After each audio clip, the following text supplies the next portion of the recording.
فلولا ان کنتم غیر مدینین. اللہ کہتے ہیں اگر تم یہ سمجھتے ہو تمہارے اوپر کسی کا کنٹرول ہی نہیں ہے, آزاد ہو, بڑے پاورفل ہو, ترجعونہا ان کنتم صادقین, تو آج اپنی طاقت کا استعمال کرو. یہ تو تمہارا عزیز ہے, تمہارا معشوق ہے, اس کی جدائی تو تم برداشت کر نہیں سکتے, اس کو مرنے سے روک لو. پھر سارے ڈاکٹر عاجز آ جاتے ہیں کہ نہیں آ جاتے؟ سارے ڈاکٹر کیا کہہ دیتے ہیں, بھائی ہمارے بس میں نہیں. میں آغا خان میں تھا, اچانک چیخوں کی آواز آئی نا, اچانک عورتیں مردوں کی چیخوں کی آواز آئی.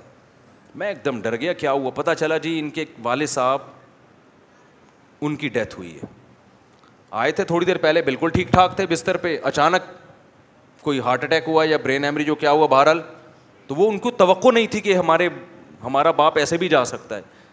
تو بچیاں بھی رو رہی ہیں. میں نے کہا یار یہ دیکھو, یہ میں نے ایسے موت کے بہت سارے واقعات دیکھے. گلی میں گزر رہے ہیں, چیخو پکار کی آواز آئی, کیا ہوا بھائی؟ پتہ چلا جی ڈیتھ ہو گئی. کتنے کتنے سال رشتے آپس میں ٹائم گزارتے ہیں اور جدا ہونے میں چند سیکنڈ بھی بولو نہیں لگتے, اور پھر روتے 3-4 دن تک ایسے ہیں جیسے بڑا غم ہوا ہے, اور 3-4 دن کے بعد 20-20 30-30 سال پرانے رشتوں کو ایسا بھولتے ہیں جیسے زندگی میں کبھی رہنا نصیب ہی نہیں. یہ ہے وہ دنیا جس کے پیچھے انسان کس کو ناراض کر رہا ہے؟ خدا کو ناراض کر رہا ہے. تو قرآن کہتا ہے اس کی جان لوٹا کے دکھاؤ.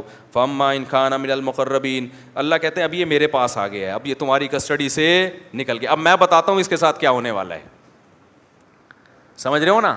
اب اس کا خود اپنے اوپر بھی کنٹرول نہیں. اب تک تو یہ تمہارے ساتھ بہت کچھ کر رہا تھا, فلاں کو اوپر چڑھا دیا, فلاں کو گرا دیا, فلاں کو یہ کر دیا, فلاں کو یہ کر دیا, کسی کو گالی دے دی, کسی کو صدقہ خیرات کر دیا, اب تو یہ کر رہا تھا.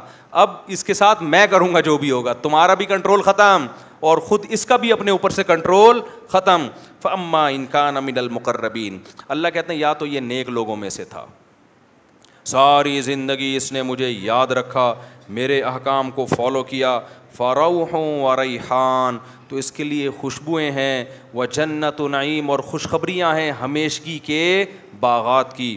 وَأَمَّا إِنْ كَانَ مِنْ أَصْحَابِ الْيَمِينَ, دائیں ہاتھ والوں میں سے تھا, فَسَلَامٌ لَكَ مِنْ أَصْحَابِ الْيَمِينَ, اللہ کی طرف سے اس کو سلامتیاں ملنا شروع. ایسے بہت سارے واقعات ہیں اہل اللہ کے کہ موت کے وقت انہوں نے فرشتوں کو دیکھا اور موت کے وقت وہ باتیں کرنے لگے کہ اللہ کی طرف سے ہمیں نیک فرشتے ہماری روح قبض کرنے کے لیے آئے. میں نے بھی ایسے واقعات سنائے ہیں آپ کو پہلے بیانات میں, بھی بہت وقت ہو گیا تو میں اس کو اسکپ کر رہا ہوں.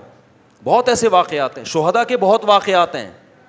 میرے والد صاحب نے بتایا کہ ایک قاری صاحب ہندوستان میں قرآن پڑھایا کرتے تھے, ساری زندگی ان کے نا بچوں کو قرآن پڑھانے میں گزری.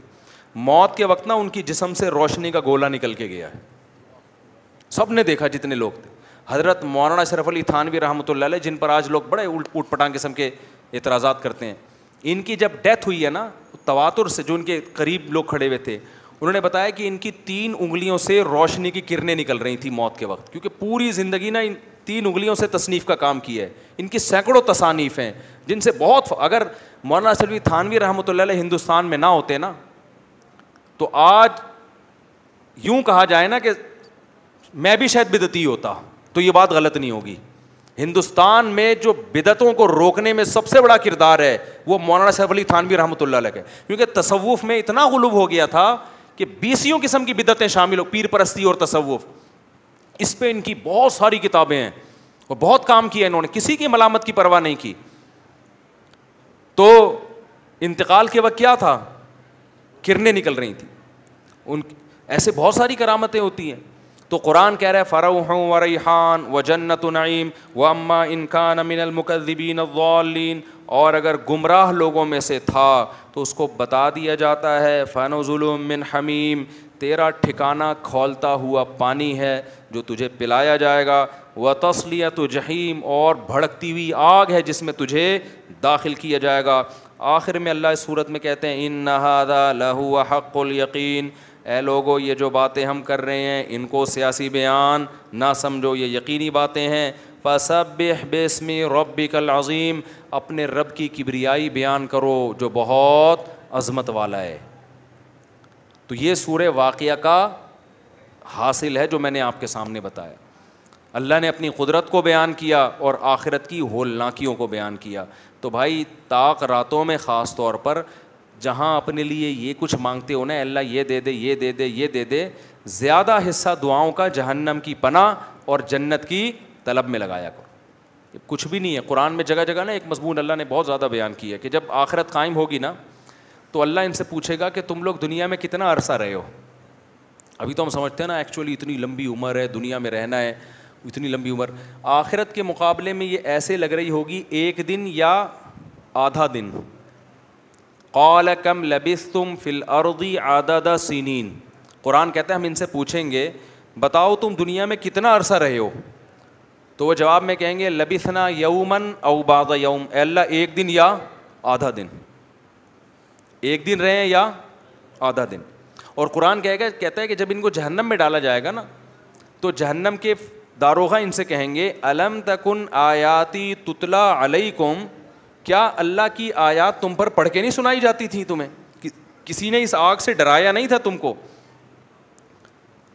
تو وہ جواب میں کیا کہیں گے ربنا غلبت علینا شقوتنا, اے اللہ ہمیں ڈرایا گیا تھا لیکن ہماری بدقسمتی ہم پہ غالب آ گئی. جیسے آپ کسی علاقے میں جا رہے ہو نا اور وہاں ڈر ہوتا ہے کہ وہاں کوئی نقصان نہ ہو جائے, پھر بھی آپ چلے جاتے ہو اور پکڑے جاتے ہو, تو لوگ کہیں گے بھائی تجھے بتایا تھا کہ اس گلی میں ڈاکو ہیں, تو جواب میں کیا کہ یار میری قسمت ہی خراب ہے, پتہ نہیں مجھے ہو کیا گیا تھا. یہی کہتے ہیں نا لوگ کہ یار مجھے بتایا بھی تھا غلط ہے لیکن میری قسمت ہی کیا ہے, تو قسمت پہ ڈال دیتے ہیں. تو جہنمی بھی کیا کرے گا ایسے موقع پہ, قسمت پہ ڈال دے گا. پھر قرآن کہتا ہے وہ جہنمی کہے گا ربنا اخرجنا منہا, اے اللہ ایک دفعہ تو اس آگ سے ہمیں نکال دے. فَإِنْ عُدْنَا, اگر ہم دوبارہ ان برائیوں کی طرف لوٹے فَإِنَّا ظَالِمُونَ, تو واقعی ہم ظالم ہوں گے. قرآن کہتا ہے قَالَ اخْسَئُوا فِيهَا, اللہ کہیں گے ذلیل ہو کے پڑے رہو اس کے اندر. وَلَا تُكَلِّمُونَ, مجھ سے کلام مت کرو. کیوں؟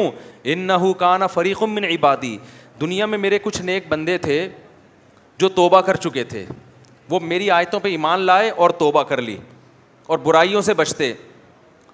فَاتَّخَذْتُمُوهُمْ سِخْرِيًّا, تم ان کا مذاق اڑایا کرتے تھے. تم کیا کرتے تھے بولو, مذاق اڑاتے تھے. انی جزیتہم اليوم بما صبروا, آج ان کے صبر کا دیکھو میں نے کیسے بدلہ دیا ہے, جن کا تم مذاق اڑایا کرتے تھے. انہم ہم الفائزون, آج وہی کامیاب ہیں. پھر آگے قرآن کہتا ہے کہ افا حسبتم انما خلقناکم عبثا, تم نے یہ سمجھ رکھا تھا کہ ہم نے تم کو دنیا میں بیکار پیدا کیا. بس میں 2 منٹ میں بات مکمل کر رہا ہوں. تم یعنی کیسے بے وقوف ہو کہ دنیا میں جب تمہیں جہنم سے ڈرایا گیا تم نے اس کو مذاق سمجھا, تو کیا تم یہ سمجھتے تھے کہ خدا نے تم کو پیدا کر کے ایسے ہی چھوڑ دیا, وہ ویسے ہی بنایا ہے کہ نائٹ کلب میں ناچو, شراب پیو, زنا کرو, ہومو سیکچولیٹی کی طرف جاؤ, ڈرامے دیکھو, فلمیں دیکھو, جو مرضی کرو. تو کیا تم نے یہ سمجھ رکھا تھا؟ یعنی یہ تو ایسی عجیب سی بات ہے کہ اس کے لیے تو پیغمبر کے آنے کی بھی ضرورت نہیں ہے. اب آپ بتاؤ جو آخرت کو نہیں مانتا اس سے بولو پھر ہماری زندگی کا مقصد کیا ہے, تو کیا مقصد بتائے گا بتاؤ؟ وہ کہے گا بھائی انٹرٹینمنٹ.